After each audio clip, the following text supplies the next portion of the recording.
Assalamualaikum warahmatullahi wabarakatuh.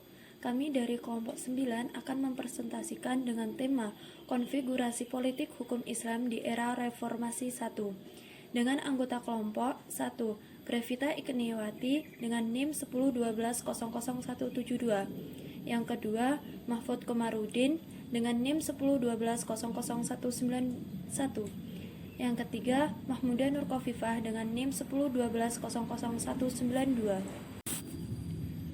Masuk dalam pembahasan yang pertama, yaitu konfigurasi politik terhadap lahirnya Undang-Undang Republik Indonesia Nomor 17 Tahun 1999 tentang penyelenggaraan ibadah haji. Ibadah haji di sini disahkan dan diundangkan di Jakarta tanggal 3 Mei 1999. Lembaga Negara Republik Indonesia tahun 1999 nomor 53. Tambahan Lembar Negara Republik Indonesia nomor 3832. Indonesia termasuk negara yang paling banyak jamaah hajinya, sebab kota yang ditentukan oleh Arab Saudi adalah 1% dari total sejumlah penduduk suatu negaranya. Ditindaklanjuti dengan Keputusan Menteri Agama Nomor 224 Tahun 1999 tentang penyelenggaraan ibadah haji dan umrah, dan juga ditentukan dalam Undang-Undang Penyelenggaraan Ibadah Haji yang terdiri dari 15 bab dan 30 pasal. Poin yang kedua yaitu konfigurasi politik lahirnya Undang-Undang Republik Indonesia Nomor 38 Tahun 1999 tentang pengelolaan zakat.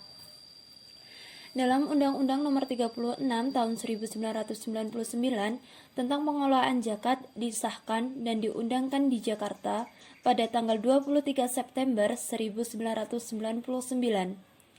Lembaran Negara Republik Indonesia tahun 1999 nomor 164, tambahan Lembaran Negara Republik Indonesia nomor 3885.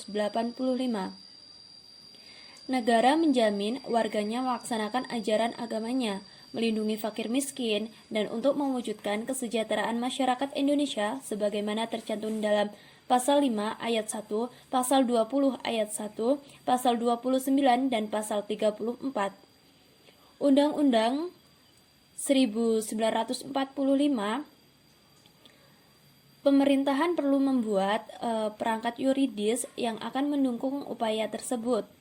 Kemudian lahirnya Undang-Undang Nomor 38 Tahun 1999 tentang pengelolaan zakat. Untuk melaksanakan undang-undang tersebut, muncul Keputusan Presiden Nomor 8 Tahun 2001 tentang Badan Amil Zakat Nasional yang di dalamnya menyantumkan perlunya 3 komponen untuk melaksanakan pengelolaannya. Pengelolaan zakat yaitu dapat dilaksanakan dalam Badan Pelaksanaan, Dewan Pertimbangan, dan Komisi Pengawas. Ini didasarkan dalam Undang-Undang Pengelolaan Zakat terdiri dari 10 bab dan 25 pasal. Masuk dalam konfigurasi politik lahirnya Undang-Undang Republik Indonesia Nomor 44 Tahun 1999 tentang penyelenggaraan otonomi khusus Nongre Aceh Darussalam. Amandemen terhadap Undang-Undang 1945 sampai 4 kali.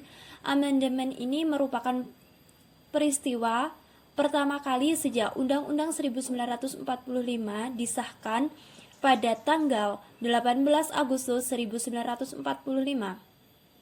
Kaitannya dengan Aceh, jaminan ini diotonomikan khusus diakui secara implimits dalam amandemen kedua, yaitu Undang-Undang Dasar 1945. Di dalam pasal 18A ayat 1 disebutkan bahwasannya hubungan wewenang antara pemerintahan pusat, pemerintahan daerah dan provinsi, kabupaten dan kota, atau antara provinsi dan kabupaten dan kota diatur dengan undang-undang, dengan pemerintahan dikhususkan dan keragaman daerah. Demikian juga dalam pasal 18B ayat 1 disebutkan negara mengakui dan menghormati satuan-satuan pemerintah daerah yang bersifat khusus atau yang bersifat istimewa yang diatur dengan undang-undang menurut penulis amandemen kedua, yaitu Undang-Undang Dasar 1945, khususnya pasal 18A dan 18B. Itu sebagai landasan yuridis bagi pelaksanakan syariat Islam di Aceh sebagai subsistem hukum dari sistem hukum nasional.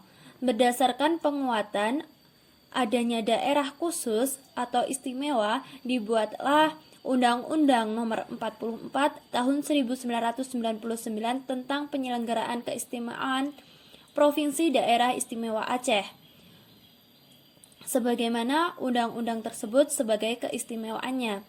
Di dalamnya itu terdiri dari 3 ayat.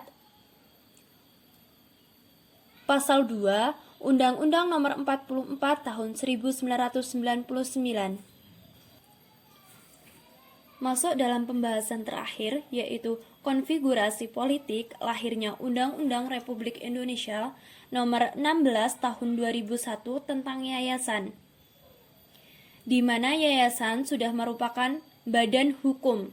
Hal ini didasarkan pada putusan Mahkamah Agung tanggal 27 Juni 1973 nomor 124K/SIP/1973 dan juga mendapatkan dari beberapa ahli. Badan hukum yayasan terdiri dari 3 organ, yaitu pembina, pengurus, dan pengawas. Dalam pasal 1 juga dijelaskan dalam undang-undang yang dimaksud dengan yayasan di sini. Yang pertama, yayasan adalah badan hukum yang terdiri atas kekayaan yang dipisahkan dan diperuntukkan untuk mencapai tujuan tertentu di bidang sosial, keagamaan, dan kemanusiaan yang tidak mempunyai anggota. Yang kedua, pengadilan adalah pengadilan negeri yang daerah hukumnya meliputi tempat kedudukan yayasan. Yang ketiga, kejaksaan. Kejaksaan ini dimaksud dalam kejaksaan negeri yang daerah hukumnya meliputi tempat kedudukan yayasan. Yang keempat, akuntan publik. Di sini dimaksud dalam akuntan yang memiliki izin untuk menjalankan pekerjaan sebagai akuntan publik.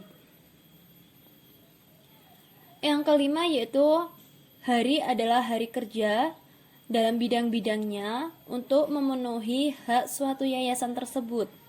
Yang keenam, menteri. Menteri di sini yaitu sebagai kehakiman dan hak asasi manusia. Sekian, terima kasih, semoga bermanfaat. Cukup sekian presentasi dari kelompok 9. Kurang lebihnya kami mohon maaf yang sebesar-besarnya. Akhiran, wassalamualaikum warahmatullahi wabarakatuh.